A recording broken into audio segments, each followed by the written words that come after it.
This is a video on how to pack seeds that require to be kept moistened and cold until sowing. For the purpose of this demonstration, we're gonna use wood poppy seeds as an example. So you wanna, in this case, wait until the pod is open and then the seeds fall off. And then these are the tiny seeds here. What you need to do is grab a plastic bag. So that ensures that the seeds are kept moistened. I like to use bead bags from the dollar store. That works really well. It doesn't matter the size, but you know, this is actually the perfect size. So what you want to do is grab a shooter glass and the designated spoon size. If you don't have a shooter glass or the designated spoon size, the size is available in our spreadsheet. You can also get the free shooter glass and the free spoons at our events. So we're gonna spoon seeds. The spoons are always full.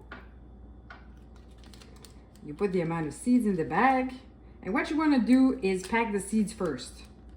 So I just leave the bag open like this, and then we move on to the second step. The best thing to use is a coffee filter. If you don't have coffee filters, you can use paper towels and old rag, but coffee filters is the best. You want to make sure that your coffee filter is moistened, but not wet.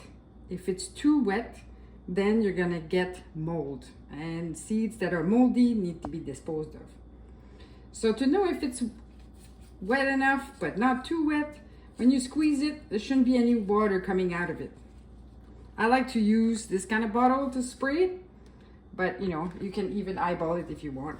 And make sure to give it a good squeeze so then there's no water that really falls off. You want to cut them in tiny pieces.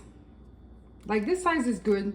And then you're gonna like gently push the damn piece into your bag and seal it. Once all of those are done, we move on to the final step, which is to staple the label on the plastic bag. We use staple because we found that Scotch tape doesn't allow for the label to stay on the plastic bag in the long term. And you want to make sure that you staple outside of where the moisture needs to be contained. So in this case, we're going to staple the label at the top like this, above where it seals the bag. You want to keep everything in the fridge until sowing.